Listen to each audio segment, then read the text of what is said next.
Hindi cinema के इतिहास में देवानंद साहब की एक अलग ही छवि हुआ करती थी। उन्होंने करीब 6 दशक तक दर्शकों के दिलों पर राज किया। अपने बेहतरीन हुनर, अदाकारी और रोमानियत का जादू बिखेरने वाले सदाबहार अभिनेता देवानंद भले ही आज इस दुनिया में नहीं है, लेकिन उनके किए गए यादगार पल आज भी लोगों के जहन में बैठे हुए हैं। उनके अगर जन्म की बात करें तो 26 सितंबर 1923 को पंजाब के गुरदासपुर में एक मिडिल फैमिली में उनका जन्म हुआ था। देवानंद साहब का असली नाम धर्मदेव पिशोरीमल आनंद था। उन्होंने अंग्रेजी साहित्य में अपनी पढ़ाई 1942 में लाहौर में पूरी की थी। 1943 में अपने सपनों को साकार करने के लिए जब वो मुंबई पहुंचे तब उनके पास मात्र 30 रुपए थे और रहने के लिए कोई ठिकाना नहीं था। लेकिन धीरे धीरे उन्होंने स्ट्रगल किया और बाद में उन्होंने जो मुकाम हासिल किया वो शायद ही कोई और कर सकता था। वैसे बॉलीवुड फिल्म इंडस्ट्री में कई सारे ऐसे सितारे आए हैं जिनको लेकर कई सारे दिलचस्प किस्से व कहानियां सोशल मीडिया पर वायरल होते ही रहते हैं।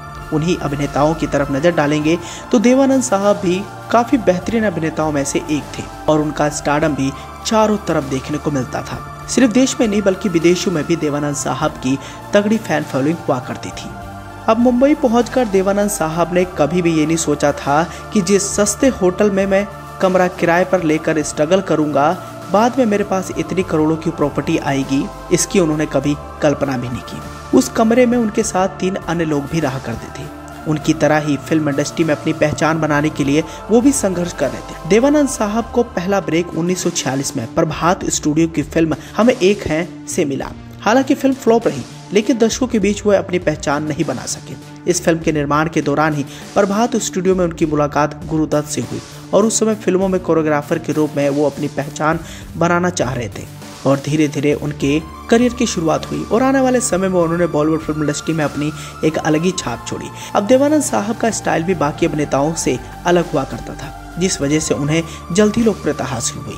उन्होंने किसी को कॉपी नहीं किया बल्कि अपना खुद का स्टाइल बनाया। अब बॉलीवुड का आम लोगों से क्रेज हमेशा से ही जुड़ा रहा है। बॉलीवुड फिल्म इंडस्ट्री में कई सारे ऐसे सितारे आए हैं जिन पर करोड़ों लड़कियां फिदा रही हैं और उन्हीं में से एक थे देवानंद साहब। देवानंद साहब को लेकर एक किस्सा काफी ज्यादा मशहूर रहा है और ये किस्सा उनके हैंडसम दिखने को लेकर था। बताया जाता है कि काले कोट में देवानंद इतने हैंडसम लगते थे कि एक बार एक लड़की ने उनकी इस स्टाइल को याद कर बिल्डिंग से कूदकर जान देने की भी कोशिश की थी। और इस तरह एक ऐसा भी समय आया जब उन पर काला कोट पहनकर पब्लिक में जाना बंद करवा दिया गया था। रिपोर्ट्स के अनुसार बताया गया था कि 1958 में उनकी फिल्म काला पानी रिलीज हुई थी। इस फिल्म में देवानंद साहब के साथ मधुबाला और नलिनी जयवंत लीड रोल्स में थी।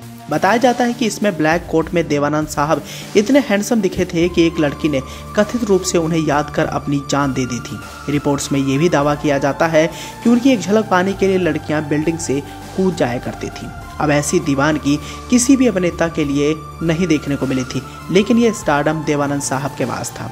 कहा तो ये भी जाता है कि ऐसी घटनाओं के बाद मुंबई के एक कोर्ट ने देवानंद साहब को काला कोट ना पहनने की सलाह भी दे डाली थी। बाद में देवानंद साहब ने भी पब्लिक में ब्लैक कोट में जाना बंद कर दिया था। हालांकि देवानंद साहब की पर्सनल और प्रोफेशनल दोनों ही लाइफ काफी सुर्खियों भरी रही है। प्रोफेशनल लाइफ में जहां उन्होंने इतना बड़ा मुकाम हासिल कर लिया था, वहीं दूसरी ओर वो अपनी पर्सनल लाइफ को भी लेकर अक्सर सुर्खियों में बना ही रहते थे। मीडिया रिपोर्ट्स के अनुसार जब देवानंद साहब 48 साल के थे तब वो जीनत अमान के प्यार में पागल हो गए थे। उस समय उनकी उम्र 20 साल की थी और वो 48 साल के थे। उम्र का फासला भी इन दोनों के प्यार में कोई भी कमी ना ला सका। बताया जाता है कि फिल्म हरे रामा हरे कृष्णा की शूटिंग के दौरान इन दोनों के प्यार की शुरुआत हुई थी। जीनत का कहना था कि उन्हें देवानंद साहब की इस फीलिंग के बारे में जानकारी नहीं थी।